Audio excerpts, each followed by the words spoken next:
Sorry to have left you guys hanging like that at the end of that last video.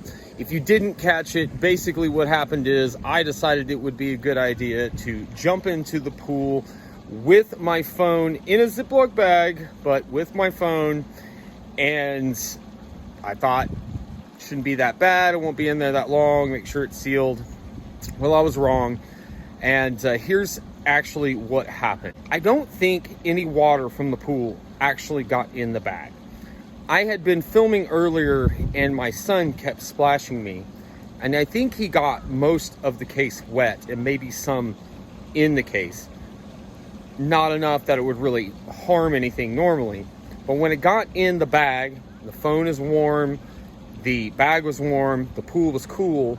I think everything condensated real quick and pooled, and there was about that much water at the bottom corner of the Ziploc bag, and it came in through the camera, and you can actually see the phone failing while the water was filling the phone.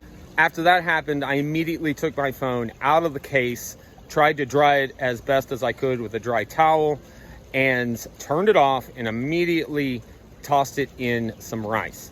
I let it sit in rice for probably equivalent of about 3 days, and I tried turning it on and the screen flickered, and unfortunately there was no way for me to record that, otherwise I would record that and show it to you. But it flickered, and down the right side of the screen there was 2 or 3 just bright green lines. Well, I ended up not being able to fix it with the rice, and I didn't exactly know what I was going to do. I didn't want to lose the footage on this phone.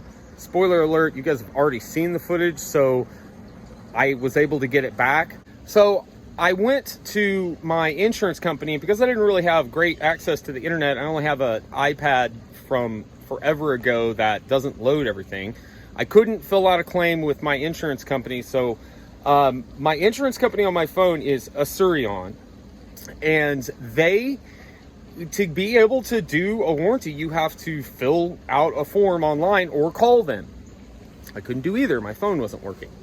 So I went to the Verizon store, the official Verizon store, not one of those third-party franchises, but I went to the Verizon store here in Oklahoma City, and I asked them, in the past, I could do an Asurion claim at the Verizon store. I've actually done that before, way back when I had an iPhone 5 that I dropped and exploded, and I took it to the Verizon store and they immediately swapped me out. I paid my $100 deductible and I was good to go.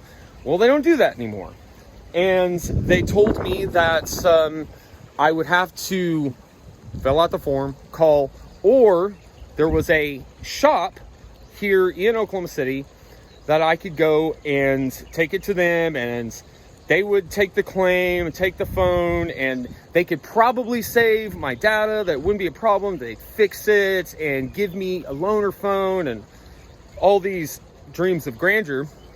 And I went to this store called You Break It, We Fix It by Asurion. So like literally a company by the insurance company, says it right on their door. They told me that no way they could fix it, no way they could pull the information off of it, that it was toast, that they'd have to warranty me for a new one.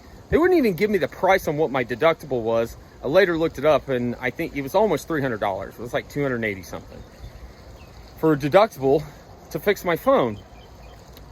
I literally could go buy a new phone, and they all finance them for 0% now, and it would have just been no skin off my back to do that. But the guy told me that he couldn't fix my phone, and there was they weren't going to give me a loaner. I couldn't even do the warranty process at that store, that I would have to fill it out online or call them, that I couldn't do it at that store, that they weren't part of that process. I'm like, seriously? You have a storefront that says the name of the company on it, and you can't do that? Wasn't very happy. So I thought, you know what? I've already been told that I can't fix this, that I'm gonna have to get a new phone one way or the other. why don't I just go to one of these little repair shops that you see in every strip mall across the country that says cell phone repair? I found the one closest to me, about 2 miles from me, took it into his store, and he's like, yeah, probably can't save it. But he tried turning it on, and instead of the screen being completely black, which it had eventually gotten to the point to where when I tried to turn it on, it was just completely black, he was able to get it to pop up and kind of flash and show those green lines. And he goes, you know, it seems like the phone's working. Why don't we pull the screen, pull the digitizer, and by the way, in the iPhone 12 and newer, the screen and digitizer are not two different pieces anymore, or like two different parts. They are all included. The speaker, the camera, front camera, all that stuff is one whole unit that just pops off the front and push the new one on.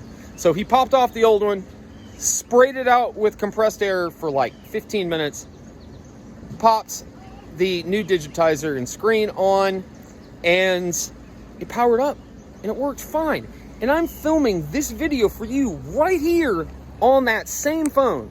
Since I already called out Asurion for their terrible customer service and seemingly ridiculous hoops to jump through to get anything done, and not to mention high cost, I wanted to give a very positive review on this cell phone repair and accessories store that I went to that fixed my phone, that is at 36th and MacArthur here in Oklahoma City. If you are a resident, if you're in the area, you need any sort of mobile repairs or anything like that, please check them out. Not a paid sponsorship by any means, just wanted to let you guys know how great they were to me, and definitely use them if you are in the area.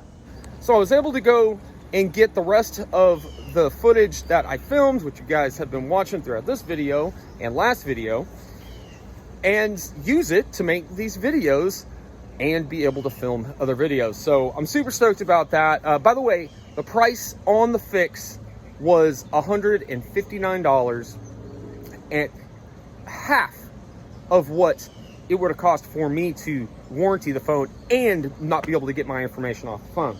So it could be done. If you guys have water damage in your phones, don't write it off. Take it to one of these small repair stores, and you know what?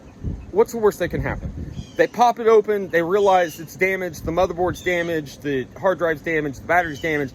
There's no way that they can fix it. They charge you, what, 30, 40 bucks for diagnostics, and you go and you buy another phone, or you insure your phone anyway. So it's definitely worth the risk. Take it, spend a few bucks, and see if your phone can be saved. I can't believe mine could be.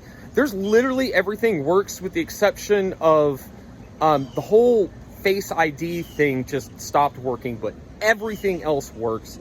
So the only way for me to get in now is to, you know, punch in my code, which I've been doing on my iPhone for over a decade now anyway.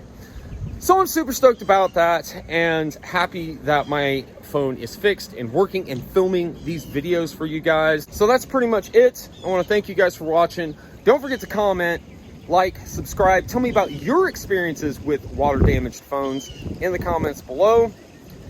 I'm gonna go ahead and swim on out of here without my phone this time. Much love to you guys. Billy D, swimming on out of here.